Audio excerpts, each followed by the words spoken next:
fait d'avoir un suivi, d'avoir quelqu'un qui vous rend visite chaque année pour savoir si vous avez mis en place de nouveaux défis, le fait de vérifier que tout soit toujours en place, est-ce que vous, ça vous a aussi un peu plus poussé dans cette démarche? Oui, bien sûr, voilà, que ce soit vous ou Amélie, déjà c'est toujours bien que la Chambre des métiers vienne voir les entreprises et voilà, de voir ce qu'on a fait, de montrer aussi l'évolution de notre entreprise à travers les années. Comme dans toute société, on a des passages où on a un peu plus de temps, d'autres où on est complètement submergé par différentes choses.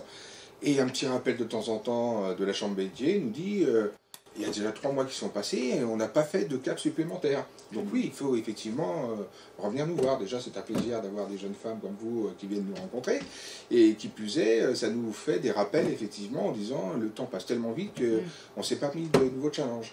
C'est vraiment le principe des éco-défis, c'est que c'est des opérations qui s'inscrivent dans la durée, puisque là on est sur la 5e édition, c'est une opération donc, qui est menée par la Chambre de métier et de l'artisanat du Loiret, en partenariat avec le Pays Gâtinais et l'Agglo de Montargis, donc c'est vraiment des collectivités aussi qui sont impliquées dans des démarches environnementales, et là pour le coup les éco-défis c'est vraiment à destination des petites entreprises, et le fait que ce soit inscrit dans la durée comme ça permet vraiment aux entreprises de progresser. Mais vous, clairement, vous n'avez pas forcément attendu notre retour à chaque édition. À chaque fois, vous nous avez proposé de nouvelles actions. Donc...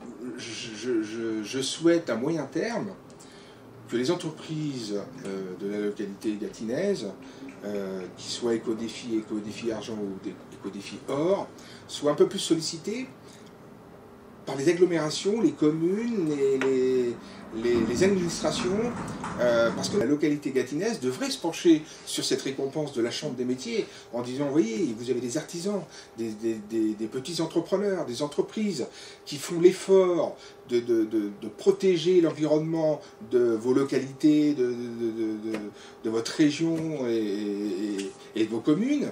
Faites-les travailler en priorité.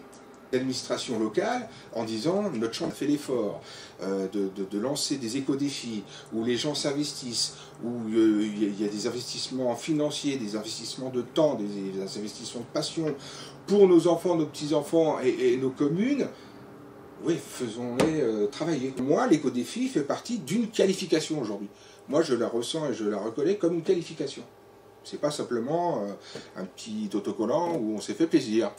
C'est vrai que pour le moment, on a plus de 80 entreprises qui sont labellisées éco-défi, mais ça reste une goutte d'eau par rapport au nombre d'entreprises qu'il y a sur le territoire. Donc le but c'est vraiment d'essayer d'en mobiliser un maximum et finalement que chacun s'y retrouve, puisque peu importe l'activité, il y a toujours des éco-gestes qu'on peut valoriser. Alors après, il y a des entreprises qui ne pourront jamais arriver au niveau or parce qu'ils n'auront pas la même marge de manœuvre que vous. Bien sûr. Mais ne serait-ce que s'inscrire dans cette optique de réduction des déchets, d'optimisation des consommations d'énergie, de réduction du transport, c'est vraiment un avantage finalement, aussi bien en interne que vis-à-vis de la clientèle et de l'extérieur. Complètement.